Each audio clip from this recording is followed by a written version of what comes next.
Kunci terbesarnya bangsa ni depa memusuhi Tuhan. Allah selamatkan depa melalui Nabi Musa. Laut Merah terbuka untuk depa. Lintah. Elok-elok depa keluar daripada laut tu. Depa lintah satu kaum yang senang sembah berhala. Depa minta kepada Nabi Musa, "Wahai Musa, buatkan kami satu Tuhan macam Tuhan tu." Satu poin ni baru cukup dah untuk kita nak faham kata korang ajak. Jadi macam sekarang lah, orang dah bagi two state solution pun bertamuk lagi. Dalam zaman Rom ni, mereka dah boleh duduk dah. Mereka pimpin pemberontakan. 132 Masih, panglima mereka nama Bar Kokhba. Bar Kokhba ni saya tak tahu lah puasa ke tak. Rom geram lah, aku dah bagi muka macam-macam. Apa dia pijak aku banyak kali dah ni. Lain-lain Rom pergi serang. Serang ni serang sampai ranak terus. Jadi selepas pada tu, mereka pun dah tak tahu nak buat apa. Mereka pergi cari Nabi lah. Mereka ni berpecah dua. Satu pergi ke Baghdad, mereka pergi ke Madinah pasal nak tunggu Nabi tu. Jadi kenapa mereka pergi kat situ? Ada benda yang mereka tahu yang kita tak tahu. Sebab tu saya cerita dalam buku ni dalam bab 4. Macam mana Kristian boleh mula menjadi rosak. Sebab ada lelaki yang bernama Paul tu. Paul Kasyaf kan? Paul Kasyaf tu. Dia dijual ke orang kata dia mimpi Nabi Isa. Paul ni adalah golongan yang lawan dengan Nabi Isa. Dan Paul inilah yang mengubah macam-macam dalam agama Kristian. Sebab dalam sejarah dunia ni, orang Yahudi ni mereka mengalami banyak fasa kena hantam, kena tibai, kena pukul. Jadi saya nak beritahu kenapa dunia dulunya membenci mereka dan kenapa dunia hari ni patut membenci mereka balik. Sebab perangai mereka tu, mereka pergi di mana pun orang tak suka. Apa sebut pasal perangai yang saya ingat apa dalam buku kita yang ketiga ni. Ustaz kalau boleh nak tulis panjang lebar tapi kita sakit hati pasal perangai dia dan berkali-kali ustaz bagi tahu dah bunga dia sama, dia macam ritma tu. Hang duduk negeri orang lain, awal-awal tu hang gagah nak cari makan, sekali hang besar pula. Lempak pergi negeri lain, sekali hang jadi lagi. So soalan saya sebab ustaz dalam tu ustaz menahan diri daripada cerita. Ada lagi perangai dia apa? So ada lagi tak yang teruk-teruk tu yang sebenarnya ustaz simpan sebab benda tu tak apa common? Kunci terbesarnya bangsa ni depa memusuhi Tuhan. Itu kunci nombor satu sekali. Kalau kita rasa dekat dia musuh orang Islam tu kira biasa lagi. Dia musuh dengan Tuhan. Pasal bagi depa Tuhan patutnya melantik Nabi akhir zaman tu dalam kalangan bangsa depa. Tapi bila Allah melantik Nabi Muhammad SAW dalam bangsa Arab, depa tak boleh terima. Itu dia punya poin pemusuhan Tuhan. Tapi sebenarnya depa musuh dengan Tuhan ni awal lagi lah. Dalam buku tu saya kata, cukuplah kalau ikut hati ni saya nak cerita lagi kan. Pasal dalam kisah Nabi Allah Musa dengan depa pun panjang lagi tu. Depa minta macam-macam dan sebagainya kan. Yang paling saya rasa geram masa saya menulis tu, bila mana Allah selamatkan depa melalui Nabi Musa keluar daripada cengkaman bangsa Mesir dekat Mesir tu. Depa keluar, Laut Merah terbuka untuk depa. Lintah. Bahasa logiknya kalau laut berhenti ni, laut terbuka untuk depa ni kira nak mujizat apa lagi untuk nak membuktikan. Dalam Quran kata elok-elok depa keluar daripada laut tu, depa atau ila qaumin yaqufuna ala asnam kan. Quran kata depa lintas satu kaum yang senang sembah berhala. Depa minta kepada Nabi Musa, "Ya Musa ij'al lana ilahan kama lahum aliha." Wahai Musa, buatkan kami satu Tuhan macam Tuhan tu. Yang ni kira saya kata satu poin ni pun cukup lah. Tak payah tulis buku dah. Satu poin ni baru cukup dah untuk kita nak faham kata korang ajak. Sampai tahap tu dia pun mencabar Tuhan. Maka dalam ayat tu pun banyak kali yang saya tak masukkan. Yang Allah kata, Nabi Musa kata Allah maafkan. So ma'afawna ankum, Allah maafkan kamu selepas balik tu. Dan buat balik. Sampai dia kata kepada Nabi Musa, ni dah lepas kena teruk dah ni. Allah dah bunuh mereka, hidup balik kan. Kemudian suruh mereka sembah Allah. Dia berkata apa? Lan nu'mina laka hatta narallaha jahrah. Kami takkan ikut Nabi Musa, beriman kepada Allah dan Nabi Musa sehingga kami dapat tengok Allah depan mata. Diman sampai teruk tu. Dan banyak lagi lah kisah-kisah mereka ni yang kata, bangsa ni korang ajak betul ya.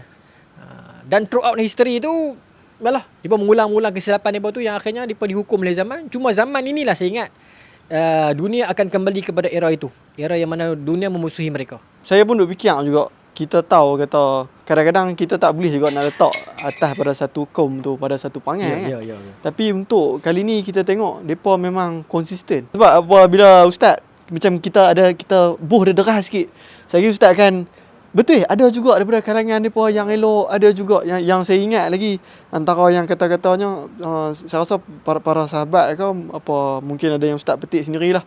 Kalau masuk geng-geng orang Yahudi ni 10 orang, kira semua dah masuk dah. Tapi nak habang kata 10 orang pun susah. Yang tu adalah hadis. Nabi SAW mengatakan, Nabi kata kalau 10 orang daripada Yahudi itu beriman, maka akan beriman semua. Selesai. Semua ulama bincang. Saya buka syarah hadis tu, ulama mengatakan sebenarnya lebih daripada 10 yang beriman. Jadi kenapa Nabi kata macam tu? Adakah Nabi salah? Jadi kalau kita tengok dalam syarah, itu orang kata apa? Disiplin dalam kita nak belajar hadis lah. Kadang-kadang bila kita ambil hadis, kita plug and kita play, dia akan jadi isu sebab kita tak tengok syarah. Tapi itu dalam konteks yang lain, tapi tak apalah saya cerita tu. Sebab antara disiplinnya kita kena tengok syarah sebab kita nak faham konteks. banyak kali terjadi salah faham dalam kehidupan kita hari ni sebab kita ambil daripada hadis on buku, kita play toy. So dia jadi salah faham. So berbalik pada konteks tadi tu, bagus juga saya boleh ulas kat bab ni kan. Sebenarnya benda ni ada contoh lain tak apa, tapi contoh tu tajuk lain. Kalau teringat saya cerita. Cuma yang Yahudi tadi tu, sebenarnya ulama kaji lebih daripada 10. Cuma kenapa Nabi kata 10? Ulama mengatakan kerana 10 tu maksud Nabi adalah kibar. Maksudnya kepala-kepala Yahudi. So kalau dalam kalangan Yahudi tu kalau ada 10 orang kepala-kepala tu masuk Islam, akan masuk semua. Jadi yang masuk ni banyak B40 depa lah. Faham. Jadi mungkin pengaruh tu kurang. Tapi kalau dikirakan di sudut sirah memang lebih daripada 10, cuma bukan kibar, bukan otai-otai depa, bukan yandah depa, jadi pengaruh tu kurang. Jadi sebenarnya kepala-kepala ni tak masuk sebab ada kepentingan peribadi. Kan, even saya cerita dalam buku tu masa Nabi Isa mai pun, jangan kata Nabi Muhammad. Nabi Isa mai pun sepatutnya dia ikut Nabi Isa. Kan, sebab Nabi Isa ni dia mai untuk membenarkan kata-kata Nabi Musa. Wa musaddiqan lima, kan, musaddiqa, membenarkan kata-kata Nabi Musa. Itu Nabi Isa kata, aku datang ya Bani Israel, inni rasulullah ilaikum musaddiqan lima baina yadayya yaumut Taurah. Aku datang untuk membenarkan kata-kata Musa dalam Taurat, kata-kata Musa dan pembawaan Taurat itu. Dia pun kena ikut. Tapi dia pun tak ikut, dan yang tak ikut tu kepala-kepala masam ni bawa. Kan, dalam buku saya katakan ada dua kelompok, Sadukis dengan Farisis kan. Sadukis ni puak-puak yang bisnes, yang mereka telah mula perniagaan riba dan sebagainya. Bila Nabi Isa mai kata riba tak boleh, mereka tak boleh duduk lah. Tak boleh. Mana boleh, orang dah kaya lah kot. Kan? Lepas tu Farisis ni puak-puak agama. Sepatutnya puak Farisis ni dah terlebih dulu ke depan untuk mengikut Nabi Isa. Tapi mereka pula yang lawan. Sebab dulu orang nak main jumpa, mereka minta cok borang kahwin apa semua. Bila Nabi Isa mai, ialah Bani Israel akan ikut arahan. Bila Nabi tu datang, ikut Nabi. Tapi mereka ni orang tak mai dah lah. Dulu duk main untuk cok borang, semua orang tak mai dah. Jadi mereka rasa terpinggir, dan mereka inilah dua puak yang berpakat dengan pemerintah Rom masa tu untuk memfitnah Nabi Isa. Itu yang jadi fitnah yang Nabi Isa akhirnya disebut dalam sejarah dunia itu disalib lah kan. Cuma dalam Islam tak disalib lah. Cuma sejarah itu berlaku tahun 33 Masihi, dan itu berlaku. Dan kenapa? Kerana puak-puak ni lah, puak-puak besar dalam kalangan bangsa dia yang tak boleh terima. Yang antara yang saya teringat tu kita bagaimana zaman Fatrah. Zaman Fatrah, okey. Zaman Fatrah. Zaman Fatrah yang saya ingat kita ada dua lah kot gap yang antara yang besar sebelum mainnya Rasulullah. Saya ingat saya gap yang satu lagi tu yang 1100 tahun kah? Yang saya ingat tak silap yang apa saya boleh petik balik. Masa dalam gap tu bukanlah zaman Fatrah tu, tapi waktu tu hanya ada nabi saja, ada 1000 nabi kot yang dah diturunkan. Soalan saya, kita boleh trace kata yang 1000 tu daripada kitab-kitab Israelite sendiri ke pada waktu tu orang apa golongan-golongan yang macam saya ingat kita panggil waktu Muhawidin. Okey. Kita dapat angka tu daripada depa ke? Secara exact angka tu memang ulama ataupun para pekaji sejarah sentiasa berkhilaf lah tentang exact angka tu. Cuma bagaimana kita boleh trace, kita put ini zaman itu. Kerana kalau kita melihat balik Quran, banyak kisah-kisah dalam Quran yang Allah nyatakan Allah tak sebut zaman bila. Contohnya macam kisah dalam surah Yasin, waja amin aqsal madinati rajulun yas'a tu. Zaman tu zaman bila? Kemudian kisah yang paling kita dengar masa kita kecil-kecil tau, kisah yang budak kecil tu yang nak dilatih jadi ahli sihir, akhirnya dia pergi ikut agama yang benar tu. Kisah tu kalau dalam Quran Ashabul Ukhdud, kisah Ashabul Ukhdud. Tapi kita duk dengar daripada sekolah rendah cikgu duk cerita lah pasal orang tua ahli sihir nak pencen. Kemudian sebelum dia pencen, raja suruh dia cari budak kecil, bagi dia beasiswa, latih dia sihir sampai dia pandai. So budak tu on the way nak pi, saya jadi panjang. Budak tu on the way dia nak pi belajar sihir dekat Tan Sri yang sihir nak pencen ni, dia singgah di rumah satu orang beriman. Dia belajar agama kat rumah beriman tu. Sampai satu tahap dia dah dalam kepala dia ada dua ilmu dah ni. Yang mana satu? Akhirnya di satu persimpangan jalan tu dia jumpa ada satu binatang besar. Ini adalah hadis Bukhari. Jadi hadis ni menerangkan kisah Ashabul Ukhdud tadi tu. Jadi bila di persimpangan jalan tu dia jumpa binatang yang sangat besar, suka usik orang, maka dia berdoa, dia kata kalau lah apa yang diajarkan oleh tok guru yang aku jumpa di pertengahan jalan tu betul, maka matilah binatang ni. Maka dia balik binatang tu mati. So sejak daripada tu dia yakin agama ataupun benda yang tok guru dia ajak ni bukan yang Tan Sri nak bencin ni. Agama yang tok guru dia ajak ni yang betul. Maka dia mengamalkan yang tu. Jadi dia berubat orang tau. Dia berubat orang. Dalam syarah kata, dalam hadis sebut dia berubat orang ni. Masa tu Tan Sri yang nak pencen ni, tak pencen ke punya lama, dia sama kontrak kot. Dia duduk bengkak lah, duduk geram. Budak ni duduk puting kelas. Sebab kalau ikut perjanjian dengan raja kata hang bagi beasiswa kat dia. Ajak dia sihir kan. Sebelum hang pencen hang kena pastikan hang ada hang punya protege kan. Tapi kawan tu tak mai duk puting kelas, duk cing kelas apa semua kan. Rupanya budak tu duk pergi kat tu guru tu. Tapi budak ni pun dia dilema dalam diri dia. Lah budak paling pandai. Dia kira macam program mencari Ramli lah. Satu negara duk cari dapat kat dia. Maknanya dia ni budak pandai lah. Dia bukan budak yang taklid buta kan. Jadi bila dia tengok tok guru yang duduk singgah ni betul, jadi dia jaranglah pergi dekat Tan Sri beasiswa ni. Jadi bila lama kelamaan cerita pasal budak ni dia berubat orang duk viral lah. Maka seorang menteri tu dia buta. Ada seorang menteri dalam kabinet ni dia buta, dia pergi berubat dekat budak ni dan sembuh. Esok tu menteri ni mai pakai pomade mau sikat elok dah, mata cerah dah. Kan selama ni buta dia tak jaga sangat. Bila dah cerah mata dia sikat rambut elok Maka raja tegur, lain macam. Hampir buat lisik kat mana kan. Maka kata menteri ni, saya pergi berubat dekat budak yang menang beasiswa ni dulu ni. Raja jadi syok Raja kata, maknanya apa yang Tan Sri ni ajak jadi. Tapi Tan Sri ni duduk terlayak liok ni, takut tahu budak ni bukan ajak kat aku. Aku mana ada ilmu bagi orang celik kan. Panggil budak tu mai. Bila panggil budak tu mai, suruhlah tunjuk demo sikit kan.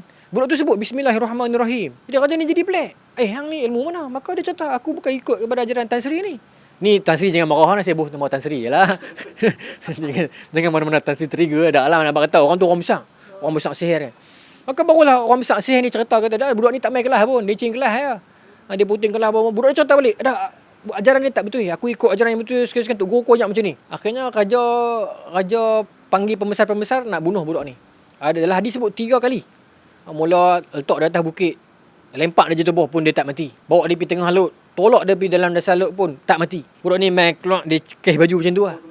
Dia kata kat raja, tera tu ya ke kan. Sampai raja tak tahu nak buat apa dah, tak mati. Akhirnya raja kata kepada dia, ada tak cara untuk nak bunuh Pasal raja takut pengaruh budak ni esok ramai orang ikut ajaran agama budak ni dah. Maksudnya agama tauhid lah. Maka budak ni kata, senang ya. Tuanku kena panggil semua ramai-ramai kumpul kat stadium, letak saya dekat satu sudut, tuanku kena panah saya, bagi live depan orang ramai tengok. Dan syarat dia masa tuanku nak panah tu, tuanku kena sebut dengan nama Allah Tuhan kepada budak ni, bagi semua orang dengar. Tuanku panah saya. Maka tuanku tu buat macam tu, dengan harapan bila dia panah tu mati, orang akan ni lah. Padahal cerita budak tu tak mati tu viral dah. Tiba-tiba bila boleh mati dan budak tu mati syahid lah. Dan bila mati disebabkan nama Allah tu, maka lagi ramai orang mengucap. Sajalah nak potong. Tak tahu aku ustaz biasa tengok cerita perfume. Dah. Cerita perfume di hujung tu sebiji macam mana yang apa yang cerita ni lah. Sama ada depa ditiru ke sebenarnya, tapi memang di hujung last sekali tu sebab antara salah satunya sebab budak tu buat perfume bagus sangat. Sebelum dia mati tu dia guna perfume dah paling kuat saja dia tuang. Tu semua orang tu jadi gila. Semua orang jadi gila. So dia macam somehow dia reflect tema di penghujung cerita tu. Apa penguasa ingatkan boleh padam si mamat ni. Tapi dengan ikut cara mamat tu membuatkan terbalik lah. Dan satu segi kalau kita katakan macam mana dia boleh dapat cerita yang lebih kurang, satunya mungkin dia pun mengkaji lah. Tapi satu lagi sebenarnya Israiliyat ni, dia adalah satu kesalahfahaman yang kita kena betulkan. Israiliyat adalah satu rujukan yang kita kena berprinsip yang macam kita tak boleh kata dia betul, kita tak boleh kata dia salah. Dalam kaedah ulama mengatakan kita kena ambil Israiliyat sebagai la nusaddiq wa la nukazib. Kita tak boleh tolak mentah-mentah, kita tak boleh terima mentah-mentah. Dia ada 3 prinsip. Yang pertamanya, kalau dia clash, dia against Quran dan hadis, tak sama, 100% kita tolak.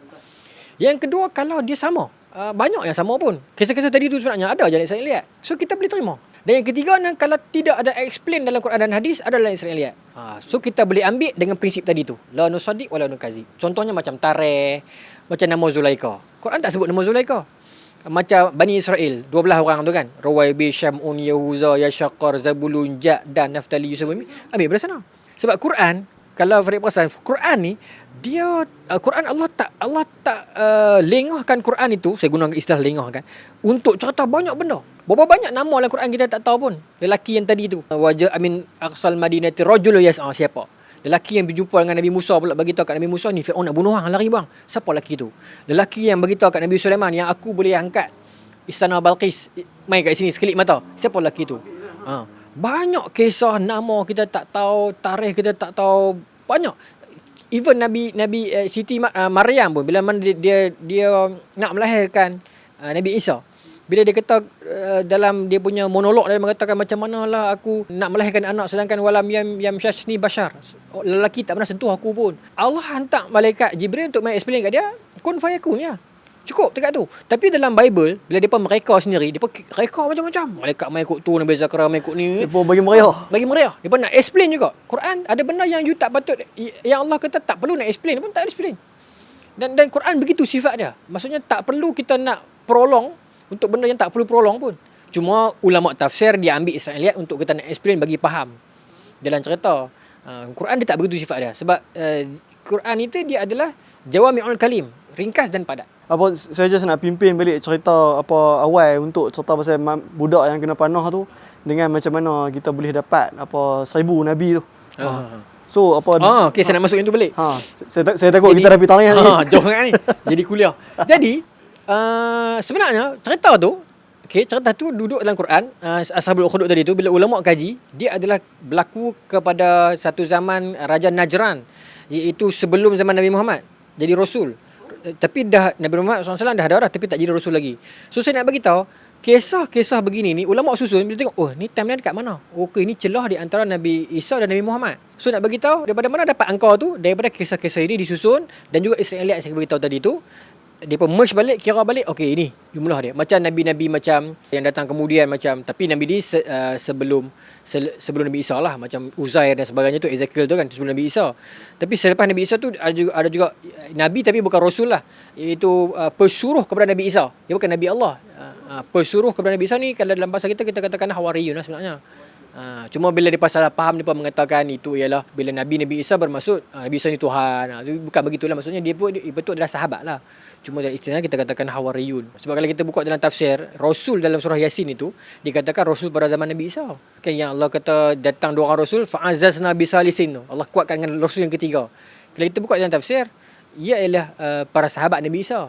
Pesuruh Nabi Isa tu bermaksud kawan-kawan Nabi Isa yang mai bagi panduan dan sebagainya. Cuma itu tafsir lah.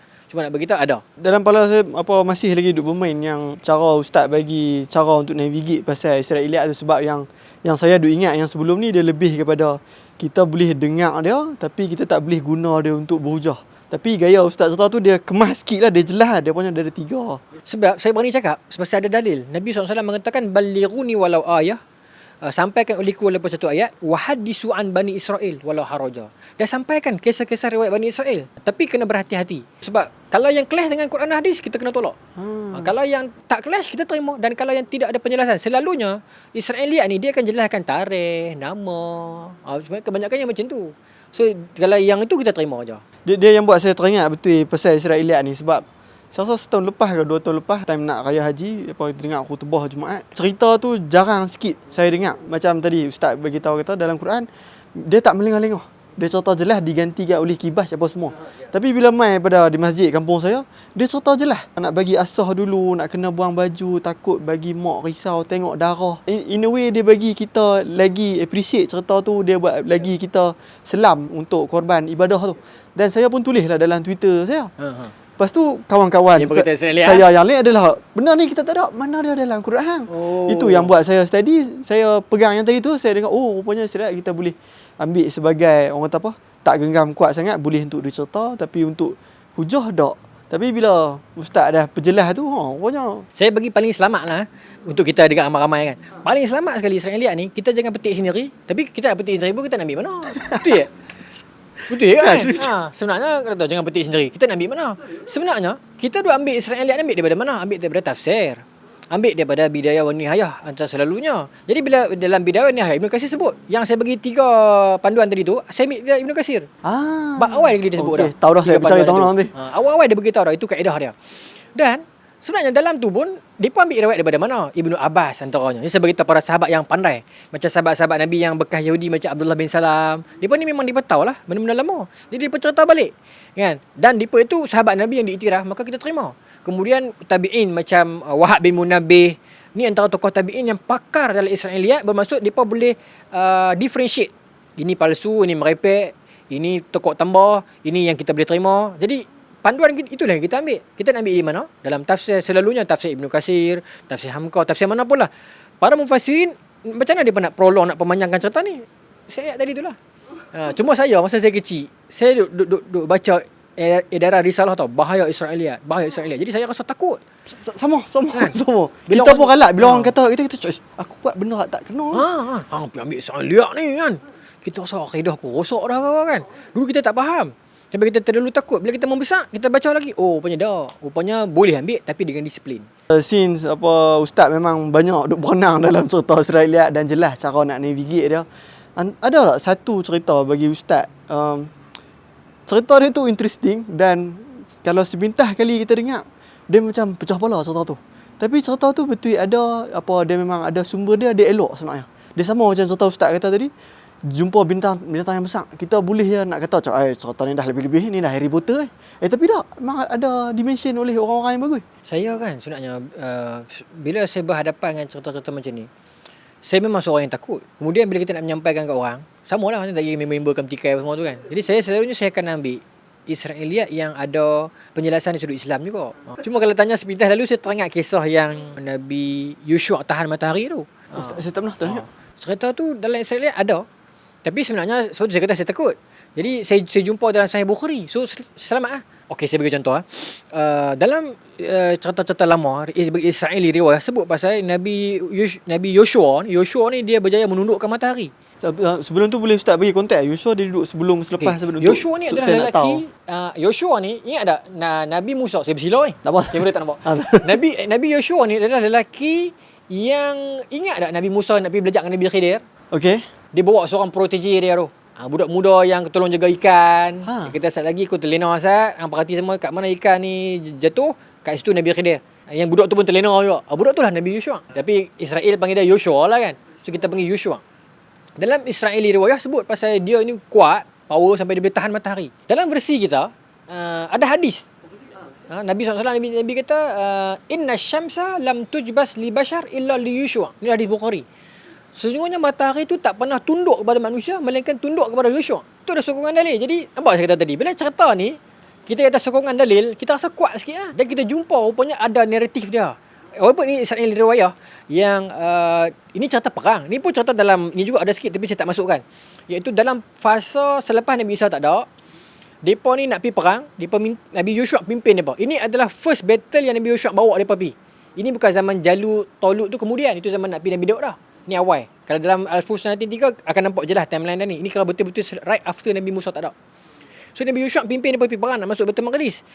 Dah berjaya nak menang dah, duk leading dah. Perang hari Jumaat. Kalau hari Sabtu, depa kan tak boleh perang. Depa sahabat depa tak boleh perang. Depa perang tu nak dekat-dekat Maghrib. Maghrib ni bermaksud masuk hari baru. Jadi kalau matahari jatuh, masuk Maghrib baru masuk Sabtu. Bila masuk Sabtu, depa diharamkan perang. So depa kena buang senjata. Tapi depa duk leading ni, dah 2-1 ni. Kalau kita masuk Maghrib lagi, kita kena lipat senjata, habislah pok-pok ni menang dengan kita. Mereka tak dapat masuk Baitul Maqdis. Jadi masa tengah duk perang tu, matahari dekat nak jatuh, Nabi Yosua kata kepada matahari, innaki ma'murah wa ana ma'murun. Hang pun buat perintah, hang pun buat kerja Allah Ta'ala suruh, aku pun buat kerja Allah Ta'ala suruh. Hang stop dekat tu Ustaz, hang bagi aku settle ni dulu, maka dia settle. Dia settle kan menang, bila menang barulah matahari jatuh, barulah masuk Sabtu. Kisah tu dalam Israeliat, cuma sumber itu dalam hadis juga ada. Penjelasan menyokong riwayat itu, maka itu saya katakan tadi tu. Israeliat yang align dengan Quran dan hadis kita terima. Dah sebab kita duk pergi tentang Israeliat, antara yang saya teringat kita tahu dalam buku yang latest ni, yang nombor 3 ni, lepas geng Israel semua ni duk kena sapu merata, depa akhirnya akhud dan cuba cari juga the last Messiah depa. Walaupun dulu depa bakui sampahkan segala kitab depa. Depa ni cerita dia yang Fadil sebut tadi tu kan, depa mula nak cari Rasul balik tu kan. Itu selepas depa berontak. Saya sebut dalam buku saya ni Bar Koba. Kan? Kita faham Bar Koba ni orang Muhammad Khalid tulis tak besar tu lah. Tapi ni Bar Koba pemimpin depa ni bangkit buat pemberontakan 132 Masih. Depa lawan kau-kau dengan pemerintah Rom pasal depa nak dapat Baitul Maqdis. Sebenarnya depa dah dapat dah tau. Depa dah duduk di Baitul Maqdis, sewa lah negeri di bawah naungan Rom, tapi depa ni tamak. Jadi macam sekarang lah, orang dah bagi two state solution pun bertamak lagi. Kalau ikut two state solution pun depa tak boleh tau. Depa main balas tanah orang. Tapi kita bagi muka lah pasal tak mau bagi bergaduh, duduk lah. Pun tak mau juga. Ni perangai macam tu. Dalam zaman Rom ni, saya pergi sampai ke Rom tak apa. Depa dah boleh duduk dah. Pemerintah Rom bagi duduk. Dah depa pimpin pemberontakan 2-3 kali. Pertama tahun 70. Dia kena hantam. Masa tu Panglima Titus daripada Rom hantam depa, bakar depa punya bait suci. Settle dah. Depa buat perangai balik. 132 Masih dia panggil panglima dia nama Barkoba. Barkoba ni saya tak tahu lah puasa ke tak. Makan nasi elok panas-panas ke tak tahu. Tapi Barkoba ni pimpin pemberontakan yang paling dahsyat nak lawan dengan Rom. Dia nak tuntut agar kami nak hak kami untuk Baitul Maqdis ni. Maksudnya kami duduk dalam keadaan kami perintah sendiri, bukan bawah Rom. Rom geram aku duk bagi muka macam-macam, apa duk pijak aku banyak kali dah ni. Lepas tu dalam buku saya katakan Yahudi ni jadi macam nyamuk duk hurung di telinga Rom banyak kali. Duk bagi muka apa duk pijak. Dia bukan buat panggil lah Rom pergi serang. Masa tu panglima depa ni Julius Severus kasar. Serang sampai ranak terus. Aku dah bagi duduk apa tak bersyukur, lain apa pergi keluar. Kutip habis. Habis clear, bakar, bunuh, halau. Dan masa tu Maharaja Rom tukar nama. Maharaja Hadrian kan nama dia sebut dalam buku. Tukar nama Baitul Maqdis masa tu nama dia ialah Judais. Bukan Judais apa? Dalam ni saya tulis. Yang saya ingat sebab dia geram, dia pun nak bagi terus nampak kata ni bukan hang punya, dia tukar nama. Dia tukar nama terus. Kan? Punyalah. Daripada nama asal dia pakai tu, tukar bagi jadi Syria Palestia. Palestia tu. Palestia. Maksudnya nama Palestin tu Raja Rom yang bagi. Punyalah geram. Punya geram. Jadi selepas pada tu depa pun dah tak tahu nak buat apa, depa pergi cari Nabi lah. Itu depa mula bergerak pergi ke Madinah tu. Depa ni berpecah dua, satu pergi ke Baghdad, dekat Babylon tu depa ada pengaruh lagi. Depa pergi ke Madinah pasal duk tunggu Nabi itu. Jadi kenapa depa pergi kat situ? Pasal tadi tu lah depa tahu ada benda yang depa tahu yang kita tak tahu. Tentang sifat Nabi itu dan sebagainya. Even dalam ni saya masukkan, ingat tak kisah Salman Al-Farisi? Betul. Ada Petrus. Kan? Dia pergi seorang demi seorang tok guru dia. Yang saya katakan Kristian yang asli, Kristian yang tauhid. Kan dia tok guru terakhir dia kata kan, kalau aku mati, saya minat tu. Kalau aku mati bermaksud tak ada dah. Aku mati bermaksud Nabi tu dah pergi situ dah. So Salman Al-Farisi tanya, apakah ciri Nabi tu? Maka dia kata lah kan, tak terima hadiah, tapi tak terima sedekah, tapi terima hadiah. Belakang badan dia ada lebihan ni. Maksudnya ciri tu kita pun tak tahu. Kenapa ada dalam dada dan dalam knowledge tok guru dia yang Kristian asli tu, bermaksud banyak lagi ciri yang kita tak tahu yang dia pun tahu. Dan itu jugalah yang pembesar-pembesar Yahudi peringkat awal macam Abdullah bin Salam. Kan bila Nabi mai, terus dia main jumpa Nabi. Ingat tak? Dalam buku tu saya cerita. Nabi sampai Madinah, lelaki pertama dalam kalangan Yahudi yang pergi jumpa dia adalah Abdullah bin Salam. Yang pun nama asal Husain. Dia kata, wahai Muhammad, aku ada 3 soalan yang tak boleh dijawab melainkan soalan Nabi. Kan? Tanda akhir zaman, tanda kiamat, makanan pertama ahli syurga, dan macam mana nak tahu anak tu lelaki ke perempuan. Maksudnya ciri tu dia pun tahu, tak boleh dijawab melainkan oleh seorang Nabi. So bagi saya banyak lagi ciri lain yang kita tak tahu. Dan mungkin hari ni pun dia pun tahu pun. Tapi sebenarnya dia pun ni tak ikut Nabi Muhammad sebab resist je. Sebab dia pun rasa macam dia pun tak boleh terima Nabi tu dalam masa lain. Kalau Nabi tu bangsa dia pun terima je. Tapi esok dia pun terima pun dia pun bunuh balik. Kan macam dia pun buat kat Nabi Isa, Nabi Musa semua tu. Yang buat saya duk terfikir, kita gap banyak ratus tahun juga, dan kita tahu lepas pada tu depa dah gap banyak 300 banyak 200-300 tahun baru depa start tulis, kumpul oleh geng para rabi cuba tulis balik. Apa yang saya cuba nak bagi tahu adalah peluang untuk kitab tu melingkup di salah tafsir, tersilap tu sangatlah tinggi. Tapi yang saya fascinate, mungkin ni pun kerja Tuhan jugalah. Depa masih boleh lagi ingat kata kunci yang terakhir macam mana nak pergi ke last Messiah tu. Faktanya setiap nabi itu akan memperingatkan umat depa tentang Nabi Muhammad. So itu specialnya Nabi Muhammad SAW. Oh, so berkali-kali ya. Specialnya Nabi Muhammad itu adalah manusia yang paling mulia, sampai setiap nabi itu memperingatkan umat depa tentang Nabi Muhammad. Cuma yang jelas dalam dalil itu adalah Nabi Isa lah. Bahasa kita throughout di penghujung tu Nabi Isa mengatakan wa mubasyiran bi rasuli ya'ti min ba'di. Aku akan berita-berita gembira tentang nabi yang akan datang selepas aku. Ismuhu Ahmad, yang mana namanya Ahmad. Macam tadi Farid kata, kenapa dia boleh ingat? Saya ingat zaman Nabi Isa peringatkan balik. Yang aku datang ni interval di antara Nabi Musa punya syariat Taurat dan nabi yang hebat itu akan datang selepas ini sebagai penyelamat semua. Jadi mungkin bila harapan dah habis dah semua, akhirnya dia kembali kepada yang tu balik lah. Saya ingat benda tu mungkin dia bersimpan kot.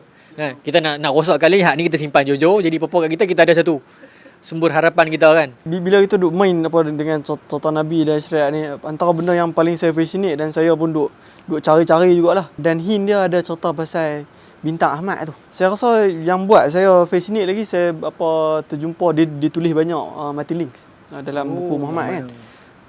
Cerita pasal Khalid Walid, Nabi Muhammad suruh pergi sapu balik berhala tu.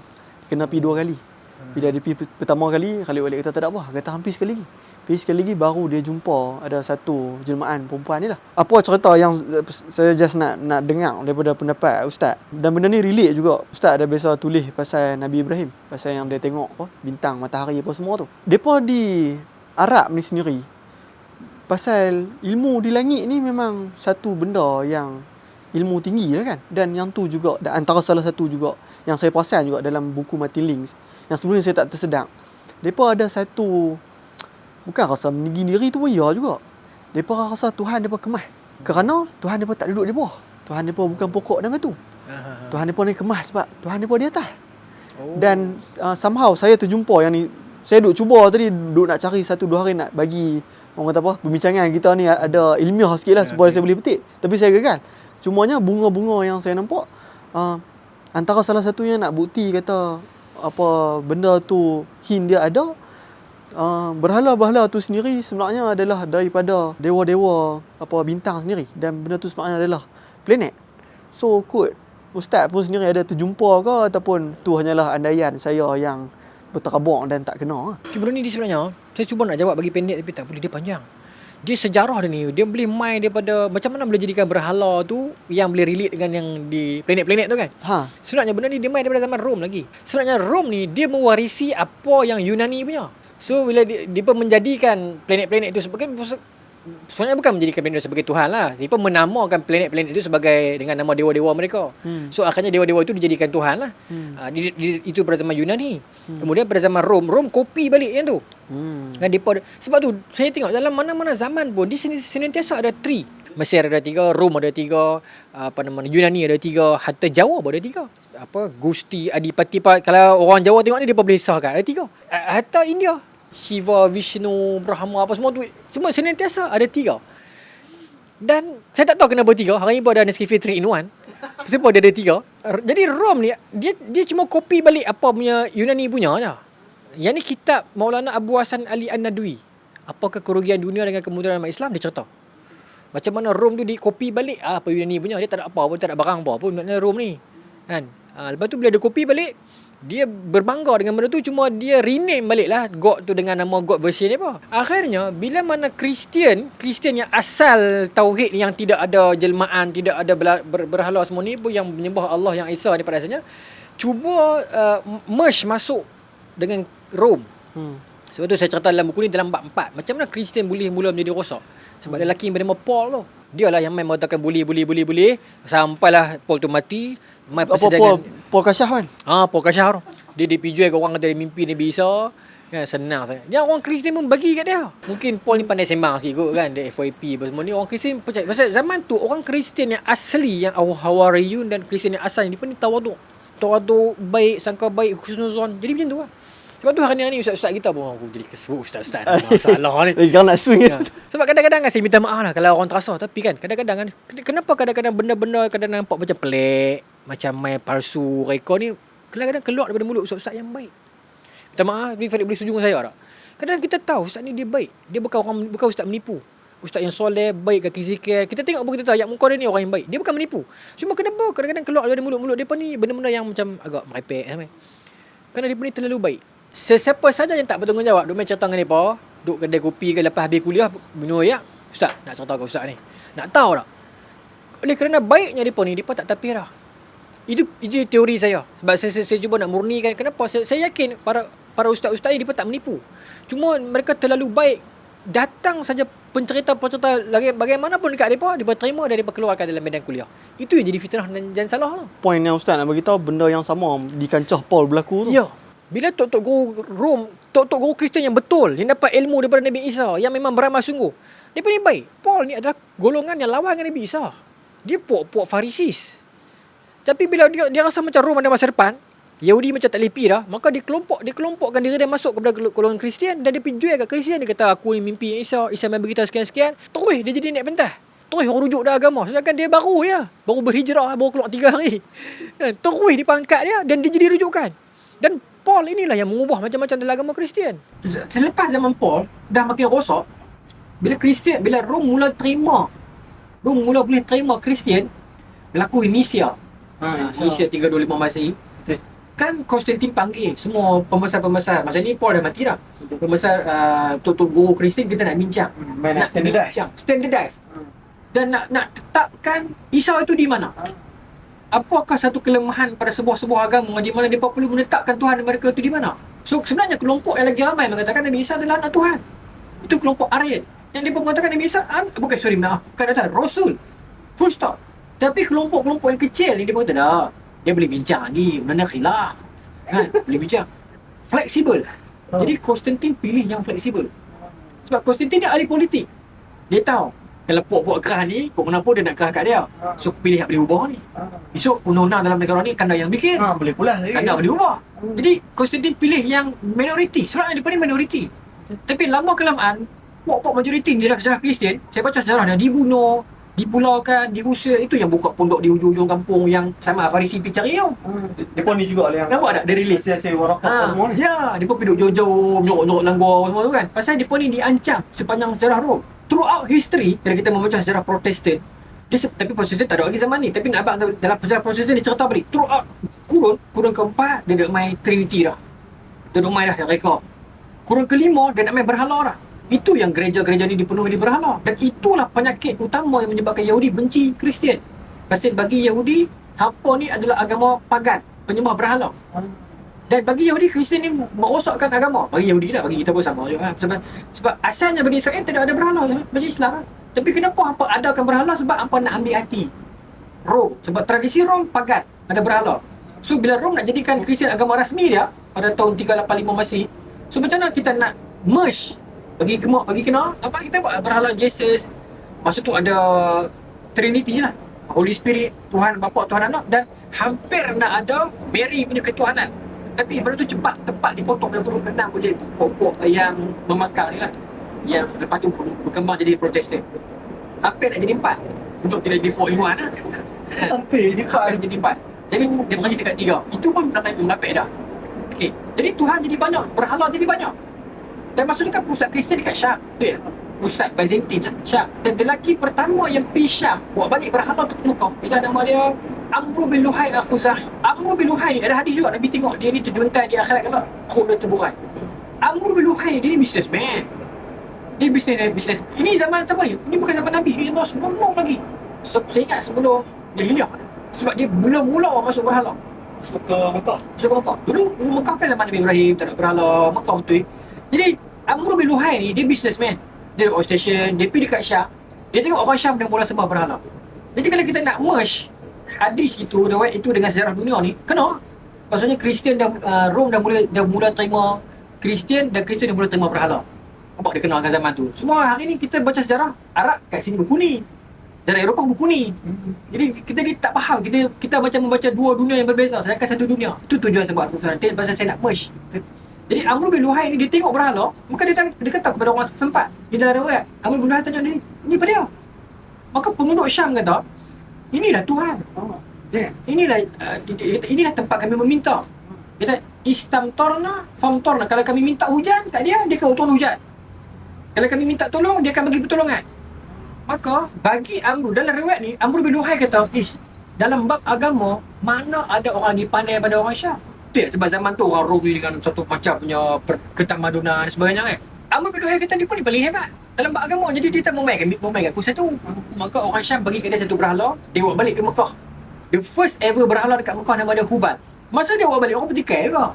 Bawa balik aku lain kan? Tapi disebabkan orang pandang dia tinggi, dia businessman, dia sponsor rancangan TV semua kan. Dia kata aku pil lah, I travel overseas you know kan. Jadi dia pun ni pandang dia tinggi, takkan dia nak murung. Dia kata aku tengok tok-tok guru dekat Syam yang buat benda ni kan, takkan Pak Lebay nak murung. Dia bawa dialog Piramli tu kan. Jadi orang ni betul ya, dia pun dah sembah benda dah. Pasal apa Mekah jadi kering, jadi tak hujan, pasal hampa tak ikut ni. Lah dunia dah berubah lah dia kata. Tok-tok guru di Syam semua dah pakai benda ni dah. Lah kita kena pakai. Maka dia buat ubat. Macam nak baki lagi dua apa Al-Latar. Masa tu Latar Uzza tak main ke ni? Tak main. Ni kira Hubal paling awal. Lepas tu bila orang dah mula pergi kat Hubal, orang dah mula pinggirkan Kaabah. So takkan cemeh lah. Modal dia besar kot. Dah kargo buat main Malaysia kan. Maka dia cari duit lah. Dia buka nak tabung. Dia buat QR code sikit. Orang pakai dosor. Jadi pok-pok kabilah yang ni berbulu lah. Mana boleh dia buntung ke dia seorang. Kita kena buat apa? Bila kita dah buka pintu tu, kan pintu yang semua orang boleh buat, ada dewa bila reka, kalau dewa hujan bagi bentuk merayak sikit, kalau dewa makan bagi gemuk sikit, dia buat reka lah kan. Maka pakat buat. Maka berkembang lah, mainlah laptop, uzong, iPad, macam-macam lah. Pakat muncul lah berhala-berhala dia. Kalau kawan ni boleh claim dia pergi di Syam jumpa berhala, kawan ni tak boleh claim dia pergi di Iraq, kawan ni pergi di, kan. Akhirnya berkembang sampai kepada zaman Nabi dah banyak berhala dah. Saya rasa saya dapat dah apa tadi kita nak trace macam mana daripada hubung kait bintang dan berhala. Kalau cara yang saya faham tadi adalah kita nampak dah daripada start Yunani, daripada Rom, kita dah nampak dah dekat situ transisi tamadun selalunya kita akan serak. So ustaz dah tunjuk pula konsep yang dekat sikit masa dalam Arab sendiri, kita view Syam tu sebagai yang lagi maju agama bagi lah. kita. So apa-apa yang daripada sana mesti lagi baik. Satu lagi, yang baiknya orang Yahudi zaman itu, mereka tak terpengaruh dengan berhala ni. Sampai hari ni pun. Cuma Zionis ni merepek dah lah. Cuma Yahudi yang tak terpengaruh ideologi Zionis ni, mereka ni sampai hari ni pun mereka tak berhala, tak ada, babi semua tak makan, kan. Mereka ada kosher, kita ada halal lah. So daripada zaman itu, antara bila semua pakai semua berhala, mereka tak semua. Dia mungkin sebab itulah yang menyebabkan kenapa dia merujuk kepada isyarat-isyarat langit, kerana dia tak percaya ni bahawa antara sebab dia pandang rendah kepada Kristian, dia bukan pandang rendah, dia benci kepada Kristian dan dia meluat dan dia pandang rendah kepada orang Arab, kerana bagi dia kita advance. Ini saya nak puji je lah, tapi puji bukan bermaksud kita redha kan. Dia pun ada tradisi akademik kan, dalam riwayat kata dia pun nak petikan Nabi Muhammad. So dia pun tanya orang Yahudi kan, orang ni kata macam mana kami nak petikan Muhammad. Orang Yahudi tu kata apa? Tanya dia 3 soalan. Kan yang ini bukan Abdul Salam tadi, ini yang lain pula, ini kat muka. Yang tanya pasal roh, tanya pasal Iskandar Zulkarnain, dengan tanya pasal Ya'juj Bima'juj, Ashabul Kahfi ke? 3 soalan tu kan. Dia pun nak akademik. Bukan kata kalau orang tanya Yahudi tu, macam mana kami nak petikai Muhammad tu? Yahudi kata, ambil tengok dia boleh buat apa? Dia boleh keluar ayat kat tangan tak? Ataupun suruh dia macam orang Arab minta kami soleh apa? Suruh unta keluar daripada batu. Tapi orang Yahudi tak. Dia nak akademik. Kan? Dia nak you buktikan hujah yang kalau nak unta daripada batu pun boleh jugalah. Cuma bagi orang Yahudi dia nak yang boleh diuji kan. Akademik punya knowledge lah. Maksudnya okey. Contoh kat aku pasal roh. Contoh aku pasal lelaki tu. Zulkarnain lagi contoh pasal Kahfi. Maksudnya itu perangai dia yang saya ingat barang tu dia pada sampai hari ni pun. Dia nak akademik. Ada satu buku tu tajuk dia Mengapa Yahudi Berprestasi Tinggi. Saya tak ingat penerbit, tapi saya baca tahun 2015 aku. Bagus buku tu. Dia kata buku tu bukan untuk nak puji Yahudi sebab dia Yahudi, tapi sebab bagaimana dia fokus on akademik untuk anak-anak. Saya rasa session kita ustaz pergi banyak podcast kot. Bungkus elok ada punya lengkap.